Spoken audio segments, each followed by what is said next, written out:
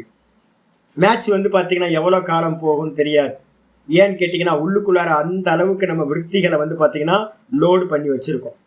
அப்ப அதனால சொல்லுது சத்து. சத்துனா அந்த அபியாசமானது. தூண்டுறதுக்கு அர்த்தம் ஆனால் அர்த்தம். ஆனால் என்ன அர்த்தம்? யாராவது டைம் லிமிட்ல இருந்தீங்க அப்படின்னா ஈஸியா ஜஸ்ட் லைக் தட் கிடைச்சிடும் அப்படின்னு யாராவது இருந்தீங்கன்னா அதை மறுக்கிறதுக்காக ஆனால் நீ நினைக்கிற மாதிரி இல்லப்பா. அப்ப என்ன பண்ணணும்? சன்றதுக்கு அர்த்தம் அந்த அபியாசமானது. தீர்க்க காலம். தீர்க்க காலம்ன்றதுக்கு அர்த்தம் பாத்தீங்கன்னா ரொம்ப காலம். ஒரு முறை என்ன ஆச்சு அப்படின்னு கேட்டீங்கன்னா, இவர் நாரதர் பாத்தீங்க அப்படின்னா போயிட்டு இருக்கார். தேவலோகத்தோடுக்கு போயிட்டு இருக்கார். இங்க வழியில காட்டுல பாத்தீங்கன்னா சில முனிவர்கள்லாம் உட்காந்து தபஸ் பண்ணிட்டு இருக்காங்க. நல்லா தியான அபியாசத்துல இருக்காங்க. அபியாச யோகத்துல இருக்கும்போது பாத்தீங்கன்னா ஒவ்வொருத்தர் நாரதர் போகும்போது பாத்துடுறாங்க. பார்த்துட்டு, நாரதரை எங்க போறீங்க அப்படின்னா, வைகுண்டத்துக்கு போறேன், நாராயணனை பார்க்க போறேன். ஓ அப்படியா?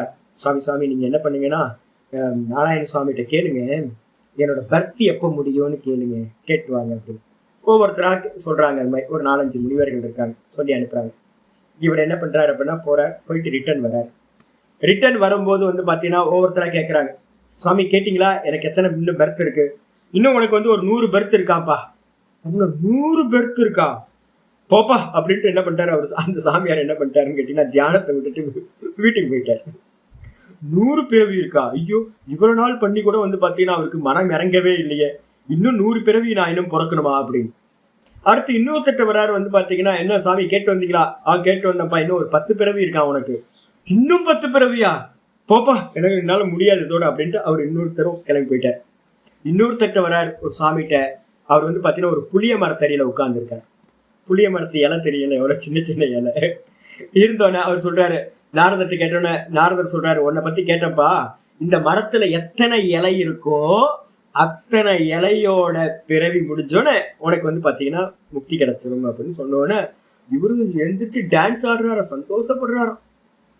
என்னப்பா அது, நீ ஏன் எவ்வளவு சந்தோஷப்படுறிய என்ன அப்படின்னா, இல்ல லிமிட் ஆயிடுச்சு. இல்ல அதாவது அனந்த கோட்டி ஜென்மம், எத்தனை கோட்டினே அன்லிமிட்டா இருந்தது போய் இந்த மரத்துல இருக்கிற இலை அளவுக்கு ஜென்மம் கிடைக்குது அப்படின்னு லிமிட் ஆயிடுச்சு. இல்ல அந்த லிமிட் ஆனதே போதும் எனக்கு அப்படின்னு. அப்ப யோசிச்சு பாருங்க, உற்சாகமா டான்ஸ் ஆடினாரா. அப்போ அதே மாதிரி பாத்தீங்கன்னா ஒரு சாதகனுக்கு என்ன இருக்கணும்னு கேட்டீங்கன்னா, ஒரு இடத்துல கூட பாத்தீங்கன்னா ஐயோ அப்படின்னு உட்கார்ந்துடக்கூடாது. என்ன பண்ணணும்னு கேட்டீங்கன்னா போயிட்டே இருக்கணும். யாத்திரை தான் வந்து பாத்தீங்கன்னா சுகம். நல்லா தெரிஞ்சுங்க, யாத்திரை பண்றது ஒரு பெரிய சுகம், அபியாசம்ன்றது ஒரு பெரிய சுகம். தீர்க்க காலம் சொல்லியாச்சு. 1 ஜென்மம் ஆகுமா, 2 ஜென்மம் ஆகுமா, 10 ஜென்மம் ஆகுமா, அதெல்லாம் ஆகாது. 21 நிமிஷம் எல்லாம் கொடுத்தெல்லாம் ஒன்றும் பண்ண முடியாது. 21 நிமிஷம் கொடுத்தா என்ன ஆகும்? ஒண்ணுங்க, ஒரு காப்பி போடுறதுக்கே 21 நிமிஷம் ஆக மாட்டேங்குது, அதிகமாயிடு. எதையுமே ஆக முடியாது. தெரிஞ்சுக்கலாம், விஷயத்த தெரிஞ்சுக்கலாம். ஆனா வந்து பாத்தீங்கன்னா எஸ்டாப்ளிஷ் ஆக முடியாது. தீர்க்க காலம்னா ஒண்ணுத்துல எஸ்டாப்ளிஷ் ஆகுறது. அதனாலதான் நம்ம வைத்தியத்துல என்ன பண்ணுவோம்னு கேட்டீங்கன்னா, பரம்பரையில இந்த ஸ்டேர் கேஸ்ல ஏறும்போது வந்து பாத்தீங்கன்னா அந்தந்த இடத்துல என்ன பண்ணுவோம், சின்ன சின்னதா நிக்கிறதுக்கு ஒரு பிளேஸ் வைக்கிறோமோ, அதுக்கு என்ன பேர் சொல்லுவாங்க தெரியல. மாடியில் ஏறிட்டே இருப்போம், நடுவில் ஒரு பிளேஸ் வரும், திரும்ப மாடியில் ஏறுவோம், திரும்ப ஒரு பிளேஸ் வரும். அங்க எதுக்காக அது வைக்கிறாங்க தெரியுங்களா? ஒரே ஸ்ட்ரெச் பண்ணி வந்து பாத்தீங்கன்னா நேரா ஒரே ஸ்ட்ரெச் பண்ணி 3வது மாடிக்கு ஏறுற மாதிரி வச்சா, நீங்க எங்கேயாவது ஒரு இடத்துல ஸ்லிப் ஆச்சுன்னு வச்சுங்க, மேல கிரவுண்டுக்கு வந்து விழுந்துருவீங்க. கரெக்ட் தானே? இப்ப நடுவில் நல்ல ஒரு ஸ்டேஜ் மாதிரி ஒண்ணு வச்சிருக்கோம்னு வச்சுங்களேன், நீங்க என்ன பண்ணுவீங்க அப்படின்னு கேட்டீங்கன்னா, விழுந்தாலும் அந்த இடத்துல வந்து நிற்பீங்க. வைதிகத்துல இருக்கக்கூடிய எல்லா அபியாசங்களும், உபனிஷதங்கள்ல இருக்கிறது, யோக சாஸ்திரத்துல இருக்கிறதெல்லாம் ஒன்ன அச்சீவ் பண்றது. அந்த இடத்துல வந்து பாத்தீங்கன்னா நல்லா நிக்கிறது, எஸ்டாப்ளிஷ் ஆகுறது. அதுக்கப்புறம் அங்க இருந்து அடுத்ததை போய் அச்சீவ் பண்றது, அங்க வந்து பாத்தீங்கன்னா நிக்கிறது. அதுக்கு அடுத்தது அச்சீவ் பண்றது, அங்க நிக்கிறது. அப்ப என்ன ஆகும்னு கேட்டீங்கன்னா, கீழே விழுந்தாலும் நீங்க என்ன பண்ணுவீங்க, கிரவுண்டுக்கு வர மாட்டீங்க, கீழே இருக்கிற அடுத்த இதுக்கு தான் வருவீங்க. அப்ப அபியாசம் எப்படி இருக்கணும் அப்படின்னு கேட்டீங்கன்னா, இருந்து இருந்து இருந்து நிலைப்படுத்தி நிலைப்படுத்தி நிலைப்படுத்தி ஸ்ட்ராங் ஆக்கி மேல போறது. இதுக்கு பேர் வந்து பாத்தீங்கன்னா தீர்க்க காலம். முக்கியமானது அதுக்காக தான் தீர்க்க காலம். புதுசா வந்து பாத்தீங்கன்னா யாராவது ஒருத்தர் சக்சஸ் பண்றாங்க அப்படின்னா அவங்களால அதுல நிக்க முடியாது. நல்லா தெரிஞ்சுக்க, நிக்க முடியாது, சஸ்டெயின் பண்றது ரொம்ப கஷ்டம், அடைஞ்சதை காப்பாத்திக்க முடியாது. அப்போ ஒரு அபியாசம் எப்படி இருக்கணும், தீர்க்க காலம் இருக்கணும். ஒண்ணு. 2வது வந்து பாத்தீங்க அப்படின்னா அந்த அபியாசத்துல வந்து சேஞ்ச் இருக்கலாமா? கொஞ்ச நாள் வந்து ஓங்காரம், கொஞ்ச நாள் நமசிவாய, கொஞ்ச நாள் வந்து பாத்தீங்கன்னா ராம் ராம், கொஞ்ச நாள் வந்து பாத்தீங்கன்னா நாராயணன், கொஞ்ச நாள் வந்து இதெல்லாம் தூக்கி போட்டு வேற ஏதாவது அம்பாள் மந்திரம். ஊர்ல இருக்கிறவங்களுக்கு எல்லாம் வந்து பாத்தீங்கன்னா நிறைய மந்திர ஜபம் இருக்கு, போறவங்கள்ட்ட எல்லாம் வந்து மந்திர ஜபத்தை வாங்கி வச்சுக்கிறது. அப்ப அது மாதிரி நிறைய வாங்கி வச்சிருந்தோம் அப்படின்னா என்ன ஆகும்னு கேட்டீங்கன்னா, ஒன்னுத்துலயும் டீப்பா நம்ம வந்து பாத்தீங்கன்னா போக முடியாது. அப்ப என்ன பண்ணணும், தீர்க்க காலம் இருக்கணும், அது ஒரே ஆலம்பனமா இருக்கணும். ஒரே ஆலம்பனம் முக்கியமானது. ஏதாவது ஒரு ஆலம்பனத்துல ஒரு குருநாதர், ஒரு மந்திரம், ஒரு சாதனம், ஒரு சாஸ்திரம் அப்படின்னு ஸ்திரமா இருந்தா என்ன ஆகும், அதுலயே நம்ம எல்லை வரைக்கும் எண்டு வரைக்கும் போக முடியும். அது தீர்க்க காலம். அடுத்து நிரந்தரம் பண்ணணும். நிரந்தரம் தான் இதுக்கு பேர். என்ன சொல்லுவோம் அப்படின்னா, நான் சொல்றேன்ல, என்னோட சக்சஸ் வந்து பாத்தீங்கன்னா நான் வந்து தொடர்ந்து ஆமை மாதிரி ரொம்ப ஃபாஸ்ட்லாம் போக மாட்டேங்க. என்னோட ஆரம்பிச்ச காலத்துல இருந்து நான் பாக்குறேன் என்னன்னு கேட்டீங்கன்னா, நான் ஒரு நாள் கூட என்னோட அபியாசத்தை விட்டதே இல்லை. கன்சிஸ்டன்சி நம்ம சொல்றோம் பாத்தீங்களா. நம்ம நிறைய கிரிக்கெட் பிளேயர்ல வந்து பாத்தீங்கன்னா நிறைய பேர் இருந்தாங்க. என்னன்னு கேட்டீங்கன்னா, திடீர்னு வருவான், 6 அடிப்பான், பவுண்டரி அடிப்பான், தொடர்ந்து வந்து பாத்தீங்கன்னா 150 ரன்லாம் அடிச்சிருவான். அதுக்கப்புறம் வந்து பாத்தீங்கன்னா 20 மேட்சுக்கு விளையாடவே மாட்டோம். நம்ம முன்னாடி இருந்த கிரிக்கெட் டீம்லாம் வந்து பாத்தீங்கன்னா தெரியும், யாருக்கு கிரிக்கெட் விளையாடுறவங்களா இருந்தா ஒரு 10-15 வருஷம் 20 வருஷத்துக்கு முன்னாடிலாம் 2000க்கு முன்னாடி இருக்கிற டீம்லாம் ரொம்ப ஒஸ்ட் டீம். என்னன்னு கேட்டீங்கன்னா, ஒரு மேட்ச்ல 6, ஒரு மேட்ச்ல செஞ்சுரி பண்ணிட்டீங்க அப்படின்னா அவன் மேட்ச்ல அப்படியே வச்சிருப்பானுங்க அவனை. அவன் அதுக்கப்புறம் 50 மேட்ச் விளையாடவே மாட்டான். இன்னொருத்தன் ஒருத்தன் வந்து பாத்தீங்கன்னா செஞ்சுரி போடுவான், அவனை அப்படியே வச்சுப்பாங்க. அவன் அதுக்கப்புறம் 30 மேட்ச் விளையாடவே மாட்டான். இதே மாதிரி இருக்கும். இதுக்கப்புறம் 2000க்கு மேல வந்து பாத்தீங்கன்னா கிரிக்கெட் டீம்ல வந்து பாத்தீங்கன்னா கொஞ்சம் சேஞ்ச் நடந்துச்சு இந்தியாவில். என்ன நடந்துச்சுன்னு கேட்டீங்கன்னா, 30-40 ரன் கன்சிஸ்டன்சி இருந்தா அவன் தான் பெஸ்ட் பிளேயர். ஒருத்தன் ஒரு பிளேயரா இருக்கிறான் அப்படின்னா கேரண்டியா வந்து பாத்தீங்கன்னா ஒரு 30-40 ரன்ஸ் வந்து பாத்தீங்கன்னா ஒருத்தனால வரணும், அவ்வளவுதான். மேட்ச் வந்து பாத்தீங்கன்னா நிறைய மேட்ச் வின் பண்ண ஆரம்பிச்சு. 2000க்கு முன்னாடி இருந்த கிரிக்கெட் டீமும் பின்னாடி இருந்த டீம்லயும் அவ்வளவு டிஃபரன்ஸ் இருக்கும். அப்ப நம்மளோட கவனம் எங்க இருக்கணும்னு கேட்டீங்கன்னா, ஒரு நாள் வந்து பாத்தீங்கன்னா காலையில 3 மணிக்கு எந்திரிச்சு நல்லா நான் தபஸ்யா பண்றேன்னு உட்கார்ந்துடுறது. மறுநாள் பாத்தீங்கன்னா 3 மணிக்கு எந்திரிக்கும் படுத்து தூங்கிடுவோம். நல்லா ஒரு வாரம் பண்ணுவோம். அதுக்கப்புறம் ஒரு வாரத்துக்கு வந்து 15 நாளைக்கு பண்ணவே மாட்டோம். ஒரு 10-20 பிராணாயாமத்தை ஒரு நாள் நல்ல புண்ணியம் போயிட்டு இருக்கோம். அப்ப நம்மளா நல்லா அபியாசம் பண்ணுவோம். அதுக்கப்புறம் 1 மாசத்துக்கு 2 மாசத்துக்கு விட்டுருவோம் ஃபுல்லா. ஒரு நாள் கிளாஸ்க்கு வருவோம், அதுக்கப்புறம் 10 நாள் கிளாஸ்க்கு வர மாட்டோம், திரும்ப கிளாஸ்க்கு வருவோம், கிளாஸ்க்கு வர மாட்டோம். இது மாதிரி வந்து பாத்தீங்கன்னா விட்டு விட்டு விட்டு விட்டு பண்றதுக்கு பாத்தீங்களா, இதுக்கு பேர் வந்து நிரந்தரம் இல்லை. நிரந்தரம்ன்றதுக்கு அர்த்தம் என்ன அப்படின்னு கேட்டீங்கன்னா, நீங்க எவ்வளவு பண்றீங்கன்றது முக்கியம் இல்லை, குவான்டிட்டி முக்கியமே இல்லை. என்னன்னு கேட்டீங்கன்னா கன்சிஸ்டன்சி இருக்கா, இதுதான் இம்பார்ட்டன்ட். ஒரு அபியாசம் எப்ப வந்து பலமாகும் அப்படின்னா தொடர்ந்து கண்டினியூஸா பண்றது, அதுல கேப்பே இருக்கக்கூடாது. ஒரு 10 பிராணாயாமம் பண்றீங்களா, ரொம்ப சந்தோஷம். ஆனா அந்த 10 பிராணாயாமத்தை நித்தியம் பண்ணுங்க. இல்ல சாமி என்னால 10 பண்ண முடியல, 5 தான் பண்ண முடியும், ரொம்ப சந்தோஷம். 5 பிராணாயாமத்தை வந்து பாத்தீங்கன்னா நித்தியமா பண்ணிக்கிட்டே இருங்க. 108 ஜபம் தான் பண்ண முடியுது, ரொம்ப சந்தோஷம். 108 விடாம பண்ணுங்க. என்னால 1008 பண்ண முடியல, பண்ணவே பண்ணாதீங்க. ஒரு நாள் வந்து பாத்தீங்கன்னா நல்லா செஞ்சுரி பண்ணிட்டு அடுத்த நாள் வந்து 0-0-0வா இருந்துச்சுன்னா அதனால பிரயோஜனம் கிடைக்கவே கிடைக்காது. அப்ப நைரந்தரியம்ன்றதுக்கு அர்த்தம் என்னது, கன்சிஸ்டன்சி, தொடர்ந்து பண்ணக்கூடியது. இந்த சாஸ்திரம் சொல்லுது நைரந்தரியம். இந்த ரெண்டும் இருக்கும். நல்ல பிளேயர்ஸ் எல்லாம் வந்து பாத்தீங்கன்னா பாத்திருக்கேன் நான். என்னன்னு கேட்டீங்கன்னா நல்லா இருக்கும், ஆனா வந்து பாத்தீங்கன்னா டிசிப்ளின் இருக்குமான்னு கேட்டீங்கன்னா ஜிம்முக்கே போக மாட்டான், முடிஞ்சு போச்சு. நல்ல மேட்ச் வந்து நல்ல பிளேயரா இருப்பான், நல்ல பிளேயரா இருப்பான். ஆனா வந்து பாத்தீங்கன்னா நல்ல பிளேயரா இருந்தாலும் கூட டிசிப்ளின் இல்லை அப்படின்னா அவனுக்கு என்ன ஆயிடும், நாசமா போயிடும். அப்ப அந்த டிசிப்ளின் இருக்கணும். இப்ப விராட் கோலிலாம் வந்து கிரிக்கெட் மேட்ச்ல விளையாடுறான்னு வச்சுங்களேன், ஃபிட்டா இருக்கான். இன்னும் வந்து ஃபிட், என்ன ஃபிட்டுங்க, என்ன காரணம்னு கேட்டீங்கன்னா ஒரு நாளைக்கு 3 மணி நேரம் ஜிம்ல ஒர்க் அவுட் பண்ற. அந்த ஜிம்ல ஒர்க் அவுட் பண்றதுதான் வந்து பாத்தீங்கன்னா அவனுக்கு வந்து பாத்தீங்கன்னா ஃபிட்னஸ் கொடுத்துருக்கான். அப்போ அவனால நல்லா விளையாட முடியும். சில பேர் என்ன பண்ணிட்டாங்கன்னு கேட்டீங்கன்னா ஜிம்முக்கு போறது இல்லை, உடம்பு மெதுவா மெதுவா பெருத்து போயிடும். நல்லா சாப்பிட்டு நல்ல போகத்திலேயே இருக்கிறோம்னு வச்சுங்களேன், விஷய போகத்திலேயே. அப்போ உடம்பு வந்து பாத்தீங்கன்னா திம்மு திம்முன்னு ஆயிடும். ஒரு பிளே பண்றதுக்கான சாமர்த்தியம் வந்து பாத்தீங்கன்னா இல்லாம போயிடும். அப்ப அதே மாதிரி வந்து பாத்தீங்கன்னா யோகத்தை வந்து பாத்தீங்கன்னா தீர்க்க காலம் பண்றேன் சுவாமி, நிரந்தரமா பண்றேன் சாமி, ஆனா டிசிப்ளின் இல்ல சுவாமி அப்படின்னு சொன்னீங்கன்னா யோகத்துல ஜெயிக்க முடியாது. அப்ப யோகம் அப்படின்னாவே என்ன அர்த்தம்னா டிசிப்ளின் தான் யோகம். டிசிப்ளின் வந்து பாத்தீங்கன்னா 4 விஷயங்கள் சொல்லப்பட்டிருக்கு.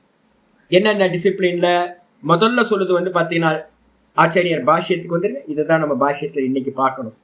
14வது மந்திரம் சூத்திரம், அதுக்கான பாஷ்யம். தீர்க்க கால ஆசேவிதோ சொல்லிட்டார். தீர்க்க காலம் சேவனம் பண்ணணும்.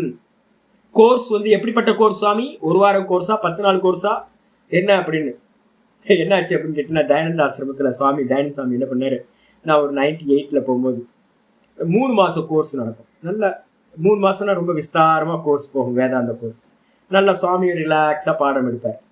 அதுக்கப்புறம் மெதுவா என்ன ஆகி போச்சு, 3 மாசம் கோர்ஸ் போய் 2 மாசம் கோர்ஸ் ஆச்சு. அதுக்கப்புறம் 2 மாசம் கோர்ஸ் போய் 1 மாசம் கோர்ஸ் ஆச்சு. அதுக்கப்புறம் நான் சுவாமிகிட்ட போய் ஒரு நாள் கேட்டேன், சாமி என்ன சாமி 1 மாசம் கோர்ஸ் பகவத்கீதையை 1 மாசத்துல வேக வேகமா முடிச்சா எப்படி சாமி, அப்புறம் 3 மாசம் கோர்ஸ் நல்லா இருக்கும் சாமி, யாருப்பா வரா அப்படின்னு கேட்கிறேன். சாமி 3 மாசத்துக்கு வரத்துக்கு ஆள் இல்லாம போயிட்டாங்க. ஏன்னா அவ்வளவு பொறுமை இல்லை நமக்கு யாருக்கும். அப்ப வெறுமனே ஜல்தி ஜல்தியா ரொம்ப வேக வேகமா வந்து பாத்தீங்கன்னா ஒரு கோர்ஸ் எடுக்கணும் அப்படின்னு. அப்ப 1 மாசம் கோர்ஸ், அதுக்கப்புறம் என்ன ஆகி போச்சுன்னா 15 நாள் கோர்ஸ் ஆகிப்போச்சு. 15 நாள் கோர்ஸ் என்ன ஆகி போச்சுன்னா 1 வாரம் கோர்ஸ் ஆகிப்போச்சு. இப்ப எல்லா இடத்துலயும் ஓடுறது என்னன்னு கேட்டீங்கன்னா 1 வாரம் கோர்ஸ். 1 வாரத்துல என்ன பண்ண முடியும் யோசிச்சு பாருங்க. இப்ப அதேதான் தீர்க்க காலம்ன்றதுக்கு அர்த்தம் என்னன்னு கேட்டீங்கன்னா கோர்ஸோட லிமிடேஷன் எப்படி இருக்கும்னா ஆசேவிதக, பூரணமா எது வரைக்கும் இருக்கணும், தாவதேவ நிரோதவ்யம் யாவது ஹிருதி கதம் க்ஷயம், எது வரைக்கும் இந்த சித்தம விருத்திகளானது ஹிருதயத்துல போய் நஷ்டமாகுதோ அது வரைக்கும் கோர்ஸ் கம்ப்ளீட் ஆகாது என்ற நிறைய பேர் கேட்கிறேன். சுவாமி எதுக்காக பகவத்கீதை ரொம்ப இழுக்கிறீங்க? ஆமா, மோட்சம் அடைகிற வரைக்கும் இழுத்துதானே ஆகணும். மோட்சம் அடைகிற வரைக்கும் பகவத்கீதை போனா நல்லது தானே, வேற என்ன வேலை இருக்கு? மோட்ச கிரந்தம். மருந்து எவ்வளவு நேரம் சாப்பிடணும்னு கேள்வி கேட்டா என்ன சொல்லுவீங்க? குணமடைகிற வரைக்கும் மருந்து சாப்பிடணும், ஆரோக்கியம் உண்டாகிற வரைக்கும் மருந்து சாப்பிடணும். அதே மாதிரி வந்து பாத்தீங்கன்னா எது வரைக்கும் வந்து பாத்தீங்கன்னா அபியாசத்தை பண்ணணும் அப்படின்னு கேட்டீங்கன்னா தீர்க்க காலம் பண்ணணும். எது வரைக்கும் மோட்சம் சித்திக்குதோ, கைவல்ய அவஸ்தை சித்திக்குதோ அது வரைக்கும் ஆசேவிதக, ஆன்றதுக்கு அர்த்தம் பூரணமாக சேவிக்க வேண்டும், மோட்ச பரியந்தம் சொல்லியாச்சு. அதுக்கு அடுத்து சொல்றார் நிரந்தர. நிரந்தரனா என்ன அர்த்தம்? ஆச்சாரியர் சொல்றார் ஆசேவிதம், நிரந்தர ஆசேவிதம், நிரந்தரமா பூரணமா தீர்க்க காலமா அனுஷ்டானம் பண்ணணும். கூடவே சத்காரம்னு ஒரு வார்த்தை இருக்கு சுவாமி, அதுக்கு என்ன பேரு? ஆச்சாரியர் சொல்றார் சத்காரத்துல மொத்தம் 4 ஐட்டம் இருக்கு. முதல் ஐட்டம் தபசா. என்னோட சிஷ்யர் ஒருத்தர் இருந்தார், காலையில வந்து அவருக்கு ஒரு இனிஷியேட் பண்ணி கொஞ்சம் ஜபலாம் கொடுத்ததுக்கு அப்புறம் அவர் வந்து பாத்தீங்க அப்படின்னா நல்ல உற்சாகமா பண்ண ஆரம்பிச்சார். அதுக்கப்புறம் சாமி காலையில எந்திரிக்கவே முடியல சார், காலையில எந்திரிச்சா வந்து பாத்தீங்கன்னா ஒரே தூக்கமா ஜபத்துல உட்கார்ந்தோம் அப்படின்னா தூக்கமா வருது சார், கொட்டாவியா வருது சார் அப்படின்னு நான் சொன்னேன். டிசிப்ளின் இல்ல, சிம்பிள், வேற எதுவுமே இல்லை. ஒரு யோகத்துல உட்கார்ந்து வந்து பாத்தீங்கன்னா நம்மளால வந்து பண்ண முடியல அப்படின்னா டிசிப்ளின்ல எங்கேயோ ப்ராப்ளம் இருக்கு. உங்களால நிரந்தரமா பண்ண முடியல, தீர்க்க காலம் நிரந்தரம் பண்ண முடியலன்னா ஏதோ ப்ராப்ளம், ஸ்பெல்லிங் மிஸ்டேக் ஏதோ இருக்கு. என்னது அப்படின்னா அந்த 4ல ஏதோ ஒண்ணு மிஸ் ஆயிருக்கும். 4ல எது சுவாமி மிஸ் ஆயிருக்கும் அப்படின்னு கேட்டீங்கன்னா தபஸா. முதல் இது வந்து பாத்தீங்கன்னா தபஸ். தபஸுக்கு அர்த்தம் என்னன்னு கேட்டீங்கன்னா இந்திரிய நிகிரகம், வேற எதுவுமே இல்லை. சென்ஸ் ஆர்கன்ஸோட கண்ட்ரோல் இல்லாம போச்சு அப்படின்னா நீங்க காலையில வந்து பாத்தீங்கன்னா எந்திரிச்சு அபியாசம் பண்ண முடியாது. என்னோட சிஷ்யர் எது வரைக்கும் சாப்பிடுவார் தெரியுங்களா? ராத்திரி சாப்பாடு வந்து பாத்தீங்கன்னா நம்ம வந்து பிச்சைக்காரன் மாதிரி சாப்பிடணும்னு சொல்லுவோம். பிச்சைக்காரன் எப்படி சாப்பிட்றானோ, பிச்சைக்காரன் என்ன அர்த்தம், பிச்சையே கிடைக்காது அவனுக்கு, அப்படிப்பட்டவனுக்கு அல்பாகாரம் கிடைக்குமோ அது மாதிரி சாப்பிடணும். என்னோட சிஷ்யர் என்ன பண்ணுவாருன்னா என் கூட இருந்தவர் கழுத்து வரைக்கும் சாப்பிடுவார். ராத்திரி இந்த தொண்டை வரைக்கும் ஒருத்தர் சாப்பிட்டாருன்னா ஆள் வாயை திறந்தா காக்கா வந்து பாத்தீங்கன்னா தொண்டையில இருந்து ஒரு எடுத்துட்டு போயிடும். அது வரைக்கும் சாப்பிட்டா அப்படின்னு ஏப்பம் பெரும் ஏப்பம் விட்டுட்டு தான் வந்து படுத்து தூங்குவார். என்ன ஆகும்னு கேட்டீங்கன்னா 8:30-9 மணிக்கு சாப்பிடுவாரு. 8:30-9 மணிக்கு இந்த இது வரைக்கும் சாப்பிட்டு தொண்டை வரைக்கும் சாப்பிட்டு படுத்தா அது டைஜஸ்ட் எப்படி ஆகும்? டைஜஸ்ட் ஆகாது. 8 மணி நேரமும் வந்து பாத்தீங்கன்னா இது என்ன பண்ணும், பிராணசக்தி ஃபுல்லா டைஜஷன் வேலையே பண்ணிட்டு இருக்கும் உள்ளுக்குள்ளார. அப்ப கூட ஃபுல்லா ஆயிருக்காது. அப்ப காலையில எத்தனை மணிக்கு எந்திரிக்க முடியும் அப்படின்னு கேட்டீங்கன்னா பிராணசக்தி ஃபுல்லா அதோகதி பிராணன் அப்படின்னு சொல்றோம். பிராணசக்தி வந்து பாத்தீங்கன்னா ஊர்துவகத்தியா இருந்துச்சுன்னா உங்களுக்கு சத்துவ குணம் நல்லா வரும், ஃப்ரெஷ்ஷா ஆயிடுவீங்க. இந்த பிராணன் வந்து பாத்தீங்கன்னா கீழே வந்து பாத்தீங்கன்னா வயிற்றுல இருக்கக்கூடிய ஃபுட்டை டைஜஸ்ட் பண்றதுலயே பிராணசக்தி ஃபுல்லா கீழேயே போயிட்டு இருக்கு. அப்ப காலையில வந்து பாத்தீங்கன்னா 4 மணிக்கு எந்திரிக்க முடியுமா? எந்திரிக்க முடியாது. முழிப்பு வந்தாலும் எந்திரிக்க முடியாது. 5 மணி 6 மணி 7 மணிக்கு வந்து பொறுமையா எந்திரிச்சு சுவாமி என்ன பண்ணிட்டு இருக்கீங்க, ஏன் இவ்வளவு சீக்கிரம் எந்திரிக்கிறீங்கன்ட்டு கேட்பாரு. எதுக்கு இவ்வளவு சீக்கிரம் எந்திரிக்கீங்க, நடுராத்திரில என்ன சாமி பண்றீங்க? எங்க நடுராத்திரி இல்லைங்க, 3-4 மணிக்கு தாங்க எந்திரிச்சேன். 3-4 மணிக்கு எந்திரிச்சிருவீங்களா? ஏன்னா அவர் 7 மணிக்கு தான் அவர் மெதுவா எந்திரிச்சு வருவார். அப்படியே மதன்னு உடம்பு. ஏன்னு கேட்டீங்கன்னா கீழே வந்து பாத்தீங்கன்னா மலம் வந்து பாத்தீங்கன்னா வயிற்றுக்குள்ளாரையே இருக்கும், ஸ்டோர் ஆயிருக்கும். அதுல இருந்து கார்பன் டை ஆக்சைடு என்ன பண்ணும் அப்படின்னு கேட்டீங்கன்னா கீழே உங்களை வந்து பாத்தீங்கன்னா உங்களுடைய கான்சியஸ்னஸ் உங்க மனசை ஃபுல்லா கீழ் நோக்கி இருக்கும். அப்ப வயிறு கிளியரா இல்ல அப்படின்னா அந்த மனசு வந்து பாத்தீங்கன்னா கீழ் நோக்கியே போகும். அப்ப வந்து பாத்தீங்கன்னா உங்களால மனசுல உட்கார்ந்துட்டு குளிச்சுட்டு வந்து பாத்தீங்கன்னா ஜபத்துல உட்கார்ற சுவாமின்னு ஜபம் பண்ண உட்காருவார். 10 நிமிஷம் கழிச்சு 5 நிமிஷம் கழிச்சு பாத்தீங்கன்னா அந்த தலை வந்து பாத்தீங்கன்னா அப்படியே தூங்கிடும். ஐயோ ஜபம் பண்ணிட்டு இருக்கும் போதே தூங்கிட்டாரு. ஏன் தூங்கிட்டாரு அப்படின்னு கேட்டீங்கன்னா இந்த பிராணசக்தி வந்து பாத்தீங்கன்னா அதோகத்தியா போயிட்டு இருக்கு. இப்ப என்ன பண்ணணும் அப்படின்னு கேட்டீங்கன்னா ஒரே ஒரு டிசிப்ளினை கொண்டு வரணும். என்னன்னு கேட்டீங்கன்னா நாக்கு ஆசைப்பட்டதுக்காக சாப்பிட்டாரு அப்படின்னா என்ன பண்ண முடியாது, அனுஷ்டானம் பண்ண முடியாது. மத்தியானம் ரொம்ப ஹெவியா சாப்பிடுறீங்க, மத்தியானம் ரொம்ப ஹெவியா சாப்பிட்டீங்க அப்படின்னா நீங்க ஒரு 5 மணிக்கு உங்களுக்கு வந்து பாத்தீங்கன்னா அபியாசம் வச்சிருக்கீங்கன்னு வச்சுங்க, நீங்க சாப்பிட்டதோட செரிமானம் ஆகாம மத்தியானம் சாப்பிட்டு படுத்து தூங்குறீங்க எந்த ஒர்க்கும் பண்ணாம. அப்ப 4 மணிக்கு வந்து பாத்தீங்கன்னா 3:30 மணிக்கு 4 மணிக்கு வேக்கப் ஆகுறீங்க, 2 மணிக்கு படுத்து ஒரு 2 மணி நேரம் தூங்குறீங்க. அப்ப என்ன ஆயிடும், உங்களுக்கு டைஜஸ்ட் ஃபுல்லா ஆயிருக்காது. திரும்பவும் ஈவினிங்லயும் உங்களால ஜபத்தை பண்ண முடியாது. அப்ப ஃபுட்டு வந்து பாத்தீங்க அப்படின்னா ரெஸ்ட்ரிக்ஷன் பண்ணணும். நாக்க கண்ட்ரோல் பண்ணாம உங்களுக்கு வந்து அனுஷ்டானம் சித்திக்காது. முதல்ல சொல்ல போற யுக்தாஹார விஹாரஸ்ய யுக்த சேஷ்டஸ்ய கர்மசு யுக்த சொப்னாவசீலஸ்ய யோகோ பவதி துக்கஹா அப்படின்னு ஒரு ஸ்லோகம் பகவத்கீதையில சொல்ல போறார் ஆச்சாரியார். அப்ப யுக்த ஆகாரம் முக்கியமா இருக்கணும், டிசிப்ளின் இருக்கணும், எவ்வளவு அளவு முக்கியமானது இருக்கணும். ஒருவேளை ஃபுட்டு வந்து நல்லா சாப்பிடுங்க, மீதி இருக்கிற ஃபுட்டு வந்து பாத்தீங்கன்னா அல்ப ஆகாரம் ஆயிடுங்க. ஏதாவது ஒரு ஃபுட்டை வந்து பாத்தீங்கன்னா நான் அதான் சொல்லுவேன், முக்கியமாக சொல்றது என்னன்னா ஒண்ணு மார்னிங் ஃபுட் எடுங்க, இல்லைன்னா 11-12 மணிக்கு வந்து பாத்தீங்கன்னா நல்ல ஃபுட் எடுங்க. அதுக்கப்புறம் இருக்கிற ஃபுட் எல்லாமே வந்து ரொம்ப லைட்டா இருக்கணும்.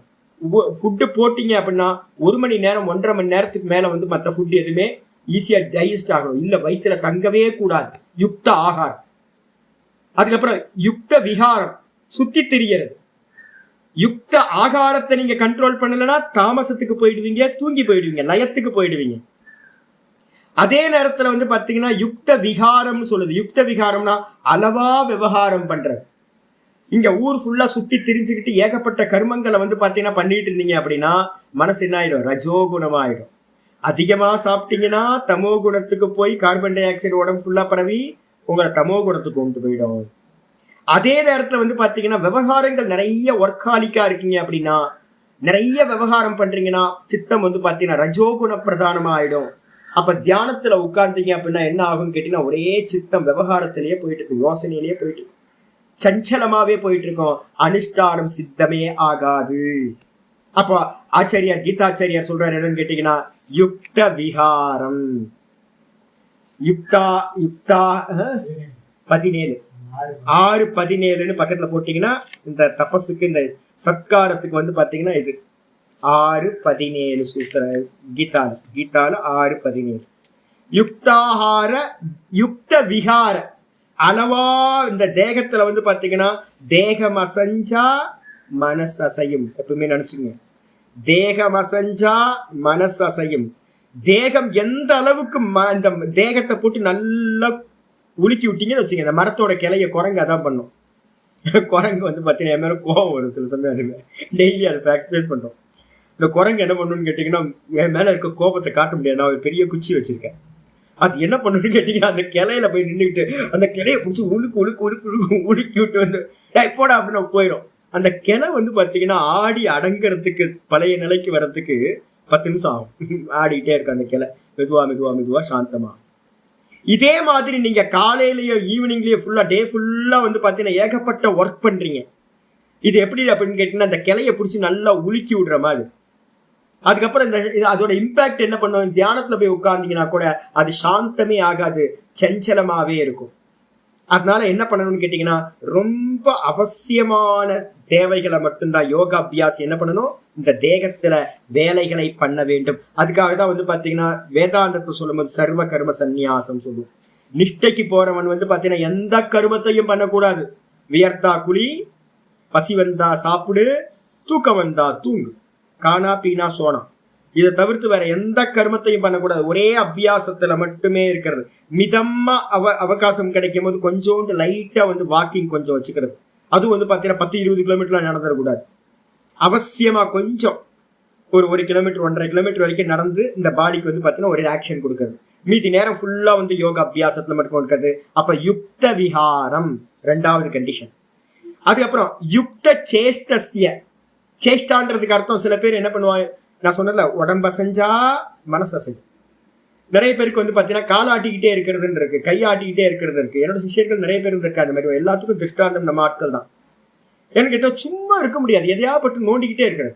கையை வச்சுட்டு சும்மா இருக்கு, என்ன சும்மாவே இருக்க மாட்டான். கையில எதையாவது பக்கத்துல இருக்கிறத இது பண்ணிக்கிட்டே இருக்கிறது, தோண்டிக்கிட்டே இருக்கிறது, கையில ஆக்ஷன் பண்ணிக்கிட்டே இருக்கிறது சேஷ்டா பண்றதுன்னு அர்த்தம்.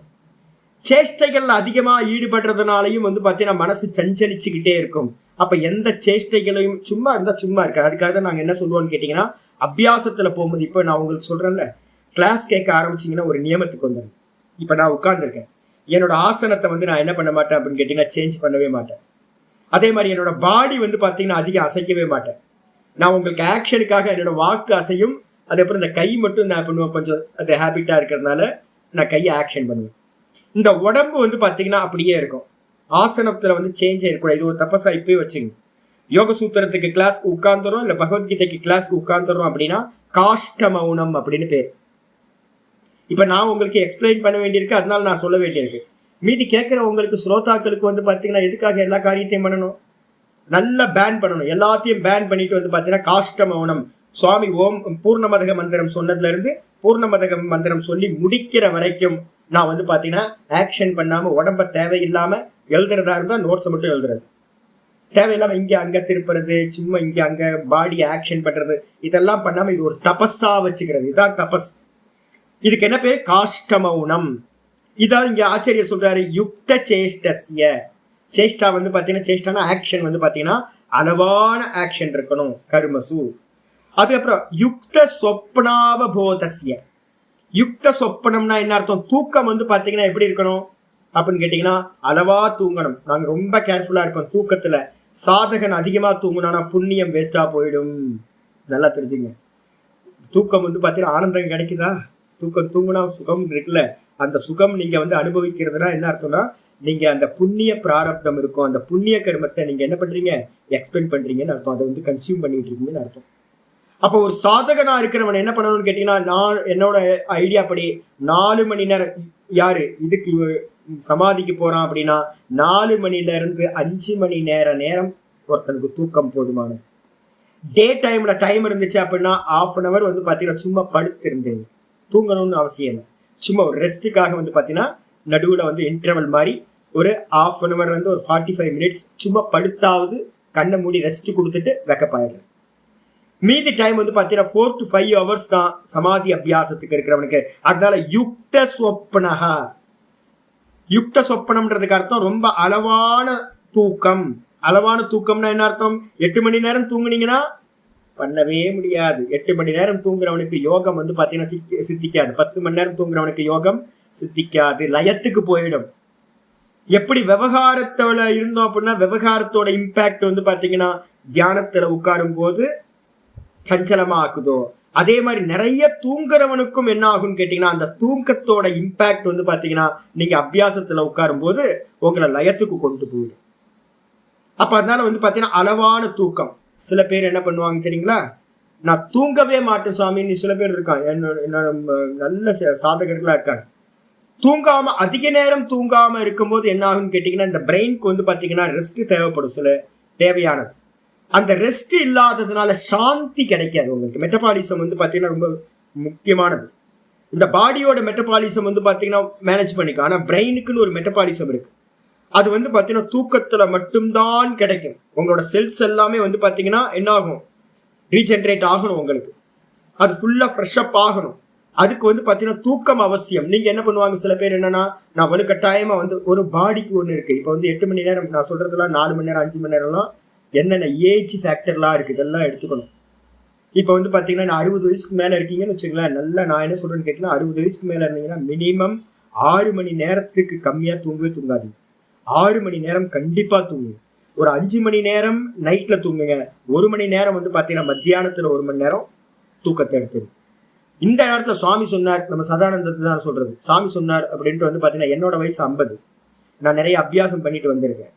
இவர் என்ன பண்ணுவார், சாமி வந்து பாத்தீங்கன்னா இவ்வளவு நேரத்துல 3:30 மணிக்கு எந்திரிக்கிறார், 2 மணிக்கு எந்திரிக்கிறார், நானும் 2 மணிக்கு எந்திரிக்க போறேன்னு எந்திரிச்சா என்ன ஆகும்? 72 வயசு 70 வயசுக்கு மேல இருக்கிறவங்களுக்கு, 75 வயசுல இருக்கிறவங்களுக்கு பாடி வந்து பாத்தீங்கன்னா அதிகமான தூக்கத்தை கேட்கும். குழந்தைங்களா இருக்கட்டும் இல்ல வந்து பாத்தீங்கன்னா வயசானவங்களா இருக்கட்டும், அவங்களுக்கு வந்து மினிமம் வந்து பாத்தீங்கன்னா 6 hours கம்மியா தூங்கவே கூடாது. அப்ப அதிகமா நீங்க 4 மணி நேரம் தூங்குறேன், எனக்கு என்னோட நான் சுவாமியோட போட்டி போட போறேன்னு ஏதாவது பண்ணீங்கன்னா உங்களுக்கு வந்து பாத்தீங்கன்னா நீங்க சமாதி இது அபியாசத்துல உட்காருவீங்க, தூக்கம் பத்தாது. அப்ப என்ன ஆகுன்னு கேட்டா கண்ணை மூடோட லயத்துக்கு போயிடும் மனசு. ஸ்தியானம்னு சொல்லுவோம், ஸ்தியானம்ன்ற ஒரு அவஸ்தை, இதெல்லாம் வரப்போகுது பின்னாடி சொல்ல போறோம் யோக சூத்திரத்துல. என்ன ஆகுன்னு கேட்டீங்கன்னா உங்களுக்கு ஜபத்திலையும் போகாது, தியானத்திலையும் போகாது, தூங்கவும் மாட்டீங்க. மனசு வந்து பாத்தீங்கன்னா அப்படியே ஸ்டில்னஸ்க்கு வந்துடும், சமாதி மாதிரி வந்து பாத்தீங்கன்னா ஸ்ட்ரக் ஆகி நிற்பீங்க நீங்க. அப்ப என்ன பண்ணணும், அளவான தூக்கம்.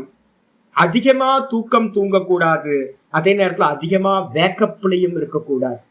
அப்போ யுக்த சொப்பனக யுக்த அவபோதக, விழிச்சிருக்கிறதும் அளவா இருக்கணும், தூங்குறதும் அளவா இருக்கணும். இப்படி இருந்தோம் அப்படின்னா யோகோ பவதி துக்கஹா. அப்படிப்பட்ட யோகம் என்ன பண்ணும், யோக அபியாசம் துக்கத்தை நாசம் செய்யக்கூடியதாக ஆகும் சொல்லியாச்சு.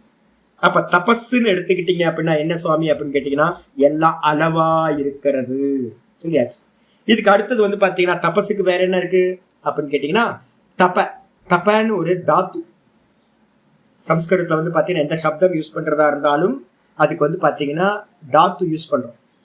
தப அப்படின்றதுக்கு அர்த்தம் சம்க்லேஷக அப்படின்னு நிறைய அர்த்தம் இருக்கு. நான் சொல்றது வந்து பாத்தீங்கன்னா காய கிளேஷம் இல்லைன்னா சம்க்லேஷக அப்படின்னு பேரு. டு ஃப்ரை அப்படின்னு எடுத்துங்க, இங்கிலீஷ்ல சொன்னீங்கன்னா டு ஃப்ரை. கிளேஷத்தை உண்டு பண்றது. கிளேஷம்னு என்ன அர்த்தம், கிரிவலம் போறோம், கிரி பிரதட்சணம் போகும்போது கால் வந்து பாத்தீங்கன்னா கத்ததான் செய்யும். தபஸ்யான்னு ஒண்ணு இறங்கிட்டோம் அப்படின்னா இந்திரியங்களை எல்லாத்தையும் என்ன பண்றது, வாட்டுறதுன்னு அர்த்தம். வாட்டுதல். இந்த வெயில் காலத்துல வந்து பாத்தீங்கன்னா 4 மணிக்கு கிரிவலம் போனீங்கன்னா என்ன ஆகும் தெரியுங்களா? கால்லாம் பொத்து போயிடும், சூடு. அந்த அளவுக்கு தார் ரோடு சூடா இருக்கும். நான் வந்து நர்மதா பரிக்கிரமம் பண்ணிட்டு இருக்கும் போது என்ன ஆச்சு அப்படின்னு கேட்டீங்கன்னா, வெயிட் ஏற்கனவே நான் ரொம்ப லேஸ் வெயிட், வெறும் எலும்பு மட்டும்தான் இருந்துச்சு, வெறும் எலும்பு மட்டும். நான் முடிக்கும் போது வந்து பாத்தீங்கன்னா ஃப்ளஷ்ஷே இல்லை உடம்புல, டெட் பாடி மாதிரி ஸ்கெலட்டன் மட்டும்தான் மிச்சம் இருந்துச்சு. அது மாதிரி கால் என்ன ஆயிடுச்சு தெரியுங்களா? ஒரு டைம் வந்து பாத்தீங்கன்னா சூரத்து பக்கத்துல ரோட்டு வழியா போக வேண்டிய ஒரு ஏரியா, முகத்வாரம் சொல்லுவோம், நதி போய் சங்கமிக்கிற இடம் சமுத்திரத்துல. அந்த இடத்துல ஒரு குறிப்பிட்ட இடத்துல வந்து பாத்தீங்கன்னா ஹெவி வெஹிக்கிள் போறதுக்காக போட்டிருக்க ரோடு, இண்டஸ்ட்ரியல் ஏரியா. அங்கலேஸ்வர் அப்படின்னு ஒரு ஏரியா இருக்கு. அந்த அங்கலேஸ்வர் பக்கத்துல நான் நடந்து போகணும். காலில் செருப்பு இல்லை, எதுவுமே இருக்காது. அதான் தபஸ் பண்றதுனாவே அதான். முதல்ல ஆரம்பிக்கும் போது வந்து பாத்தீங்கன்னா முள்ளு குத்தம், இவ்வளோ பெரிய முள்ளு இருக்கும். நம்ம கருவேல முள்ளுன்னு சொல்லுவோம் பாத்தீங்களா? நதிக்கரை ஃபுல்லா முள்ளு கிடைக்கும். டெய்லி வந்து பாத்தீங்கன்னா ஈவினிங் டைம்ல முள் எடுக்கிறது தான் வேலை. காலில் முள்ளுலாம் இவ்வளோ பெரிய முள்ளு இருக்கும். கால் வந்து மெதுவா மெதுவா அந்த முள்ளு குத்தி குத்தி குத்தி குத்தி டயர் மாதிரி ஆயிடும். டயருக்கு வந்து பாத்தீங்கன்னா எது முள்ளு குத்துனா உடஞ்சிடும் தெரியுங்களா? அது மாதிரி ஆயிடும். ஒரு டைம்ல வந்து பாத்தீங்கன்னா முள்ளு குத்தவே குத்தாது. அதுக்கப்புறம் லாஸ்ட் அந்த நதியோட இதுல முடியல போகும்போது என்ன ஆகும்னு கேட்டீங்கன்னா, உங்களுக்கு அந்த ரோட்ல நடக்க நடக்க நடக்க கால் வந்து பாத்தீங்கன்னா தேஞ்சு போய் எலும்பு தெரிய ஆரம்பிக்கும். எனக்கெல்லாம் வந்து பாத்தீங்கன்னா நடக்கவே முடியாத அளவுக்கு இப்படி பாதத்தை இப்படி வச்சுட்டு நடந்திருக்கேன். துணியை சுத்திக்கிட்டுலாம் நடந்திருக்கேன். ரத்தம் வரும். ஒரே ஒரு மண்ணு உள்ள போச்சு அப்படின்னா அப்படியே இங்க உச்சந்தலைக்கு வந்து பெயின் பரவும். 4000 கிலோமீட்டர் நடந்தாகணும், 3500 கிலோமீட்டர் நடந்தாகணும். எந்த ஒரு இதுவும் வசதியோ இருக்காது, எதுவுமே இருக்காது. சாப்பாடு தெரியாது, என்னன்னு தெரியாது. இதெல்லாம் எதுக்காக சுவாமி இத்தனை தபஸ் அப்படின்னு கேட்டீங்கன்னா, இந்த தேகம் இருக்கு பாருங்க, கொடுத்து கொடுத்து கொடுத்து இதை வீணாக்கி வச்சிருக்கோம். இப்போ இந்த ஒரு தபஸ் எல்லாம் பண்ணும்போது என்ன நடக்குது அப்படின்னு கேட்டீங்கன்னா, நீங்க அந்த பெயினை வந்து நீங்களா என்ன பண்றீங்க? ஸ்வீகாரம் பண்றீங்க. யாரும் பாதியில நிப்பாட்டிட்டு போயிட முடியும், சௌக்கியமா இருக்க முடியும். இந்த பெயினை கொடுக்க கொடுக்க கொடுக்க வந்து பாத்தீங்கன்னா பாப்பம் வந்து பாத்தீங்கன்னா க்ஷீணமாகும். முதல் ஸ்டெப் அதுதான். பாப்பம் வந்து க்ஷீணமாகறதுக்காக தான் இதை நம்ம பண்றோம். இந்த சொகுசா செப்பல் போட்டு நல்ல ஷூ போட்டு நல்ல சுகமா வீட்டுக்குள்ளாரியே செப்பல் போட்டு தான் இப்ப நம்ம எல்லாம் இருக்கோம். இங்க இருந்து வீட்டுல இருந்து வெளியில இறங்கணும் அப்படின்னா நமக்கு என்ன ஆகும்னு கேட்டா, சின்ன கல்லு குத்துச்சுனாலும் நமக்கு தாங்க முடியல நம்மளால. ஒரு சின்ன மண்ணு வந்து பாத்தீங்கன்னா நமக்கு இதாச்சுன்னா என்ன இவ்வளவு ஹார்டா இருக்குன்றோம். அப்ப அப்படி இருக்கும்போது வந்து பாத்தீங்கன்னா இந்த சென்ஸ் ஆர்கன்ஸ் எல்லாம் நமக்கு எப்படிப்பட்டிருக்கு அப்படின்னா, போகத்தை கொடுத்து கொடுத்து போகம் வந்து நம்மள நாசம் பண்ணி வச்சிருக்கு. அந்த போக வாசனையில இருந்து நம்மளை திருப்பணும் அப்படின்னா தபஸ் பண்ணணும். தபஸ்ல அர்த்தம் டு ஃப்ரை. எதை ஃப்ரை பண்ண போறீங்க சுவாமி அப்படின்னா, இந்த தேகத்துல இருக்கிற சென்ஸ் ஆர்கன்ஸ்ல எல்லாம் ஈரப்பதம் இருக்கு. கத்திரிக்காவை வந்து பாத்தீங்கன்னா தண்ணியில வெட்டி போட்டு அந்த கத்திரிக்காவை வந்து பாத்தீங்கன்னா ஒரு கடாயில எண்ணெயை ஊற்றி நல்லா சூடானதுக்கு பிறகு இந்த கத்திரிக்காயை எடுத்து அதுக்குள்ளார போட்டீங்கன்னா என்ன வரும்? சட்ட சட்ட சட்ட சட்டன்னு தெரிக்குமா? சத்தமா வருமே. எது வரைக்கும் சத்தம் வரும் சுவாமி அப்படின்னு கேட்டீங்கன்னா, அதுல இருக்கிற ஈரப்பதம் போகிற வரைக்கும் அந்த சத்தம் மெதுவா மெதுவா மெதுவா மெதுவா காம் டவுன் ஆகி கத்திரிக்காய் வந்து பாத்தீங்கன்னா சத்தம் இல்லாம வேக ஆரம்பிச்சு. இதே மாதிரி தான் நம்ம என்ன பண்றோம்னா டு ஃப்ரை பண்றோம். இந்த சென்ஸ் ஆர்கன்ஸுக்கு எல்லாத்துக்கும் வந்து பாத்தீங்கன்னா அது கேட்கும், எனக்கு சுகமா இருக்கணும், எனக்கு வந்து பாத்தீங்கன்னா ஏசியை போட மாட்டேன். ஏசி ஃபர்ஸ்ட் ட்ரை பண்ணி பாருங்க. நிறைய பேர் வீட்டுல ஏசி வச்சிருப்பீங்கல்ல.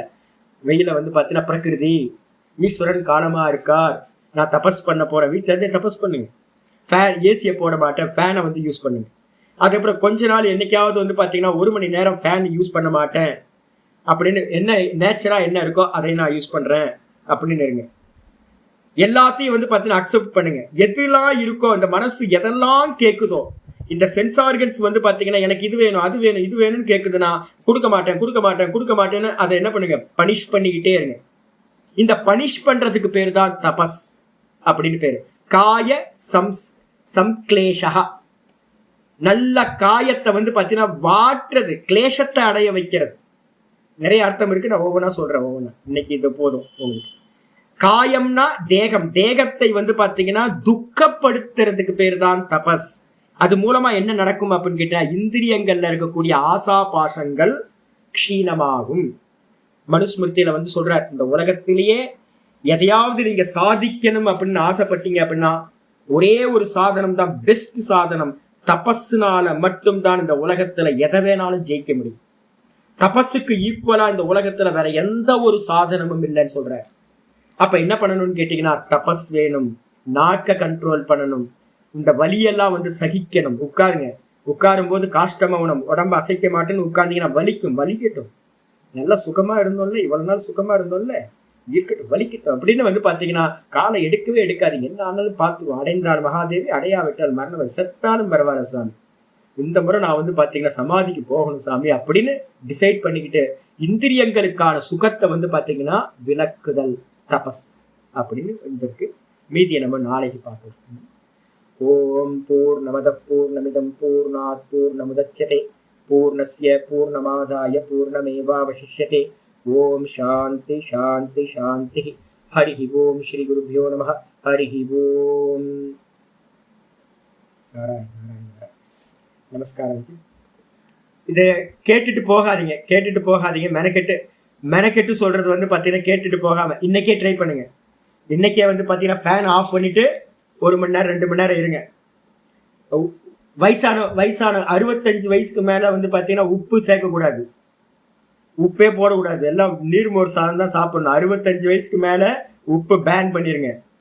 அதுக்கப்புறம் ஸ்ட்ராங்கா 60 வயசுக்கு மேல யாரெல்லாம் இருக்கீங்களோ ஸ்ட்ராங்கா ஸ்வீட்டே சாப்பிடக்கூடாது, பேன் பண்ணுங்க. ஆமா, ஸ்வீட்டே சாப்பிடக்கூடாது. 65 வயசுக்கு மேல உப்பே சாப்பிடக்கூடாது. ஆமா, அதே மாதிரி வந்து பாத்தீங்கன்னா ஹாட் வாட்டர் குளிக்க கூடாது. சாதகன் ஹாட் வாட்டர்ல ஸ்நானம் பண்ணவே கூடாது. ஹீட்டர் ஆஃப் பண்றீங்க. நல்ல பச்சை தண்ணியில சில்லுன்னு இருக்க தண்ணியில எடுத்து தலையில ஊத்துங்க. மனசு நல்லா குளிர்ந்து போயிடும், இந்திரியங்கள்லாம் நல்லா குளிர்ச்சி ஆயிடும். இந்த ஹாட் வாட்டர் யூஸ் பண்ணீங்கன்னா என்ன ஆகும் தெரியுங்களா உங்களுக்கு? ஹாட் வாட்டர் எப்போ தெரியுங்களா யூஸ் பண்ணணும்? நீங்க ரோகியா இருந்தா மட்டும்தான் யூஸ் பண்ணணும். ஹாட் வாட்டர் யூஸ் பண்ணீங்கன்னா மதமதப்பு தன்மை வந்துடும், ஒரு சுகம் வந்து கிடைச்சிடும். ஹாட் வாட்டர் யூஸ் பண்ணிட்டு நீங்க சாதனத்துக்கு உட்கார்ந்தீங்க அப்படின்னா சாதனம் ஜெயிக்காது, உங்களுக்கு தூக்கம் வந்துடும். அப்ப நல்ல சில்லுன்னு வாட்டர் எடுத்து தலையில ஊத்துங்க, ஒன்றும் ஆகாது. சாமி ஜலதோஷம் பிடிச்சிக்குமே 4 நாள் பிடிக்கும், அதுக்கப்புறம் 5ஆவது நாள்ல பிடிக்காது, கேரள ஈஸி ஆகிடும். எல்லாம் ஒரு 10 நாளுக்கு அடம் பிடிக்கும். அடம் பிடிச்சதுக்கு அப்புறம் நார்மலுக்கு வந்துடும். அப்போ பச்சை தண்ணியில குளிங்க. 60 வயசுக்கு மேல இருக்கவங்க உப்பு சாப்பிடாதீங்க, இனிப்பு சாப்பிடாதீங்க, எல்லாம் பேன் பண்ணுங்க. ஏன்னா ஸ்வீட் சாப்பிட்டீங்கன்னா என்ன ஆகும்னு கேட்டீங்கன்னா உற்சாகம் அதிகமா வந்துடும், விசய சிந்தனையில போயிடும். இந்த உப்பு அதிகமா சாப்பிடும் போது என்ன ஆகுது? உப்பு மசாலா இதெல்லாம் சாப்பிடும் போது என்ன ஆகுன்னு கேட்டீங்கன்னா ரஜோகுணம் வந்து அதிகமாகிடும். அதனால சமாதிக்கு வந்து பாத்தீங்கன்னா ஈஸியா இருக்காது உங்களுக்கு. இன்னொரு முக்கியமான காரணம், சாகர காலம் கம்மியா இருக்கு, நல்லா தெரிஞ்சுங்க. 60 வயசுக்கு மேல எப்போ வேணா செத்து போகலாம். அப்ப எப்போ வேணா செத்து போகலாம் அப்படின்னும் போது வந்து பாத்தீங்கன்னா பிராணன் வந்து பாத்தீங்கன்னா கீழ் நோக்கி போகக்கூடாது. வயிற்றுக்கான காரியத்தையே பிராணன் வந்து கீழேயே போயிட்டு இருக்குன்னு வச்சுங்க. அப்ப மேல் நோக்கி போகல அப்படின்னா அதோகதி. அப்ப யாருக்கெல்லாம் அதோகதி போகக்கூடாதுன்னு நினைப்பு இருக்கோ, புழு பூச்சியா பிறந்துடக்கூடாதுன்னு நினைக்கிறவங்க வயிற்ற கட்டணும், நாக்க கட்டணும் ஃபர்ஸ்ட் எடுத்தோன்னு. சரியா? ஜிதேரசம் ஜிதம் சர்வம் பாகவதத்தை சொல்லுது. நாக்க ஜெயிச்சிட்டீங்க அப்படின்னா எல்லாத்தையும் ஜெயிச்ச மாதிரி. எல்லாரும் கண்ட்ரோல் பண்ணு. ஹரி ஓம்.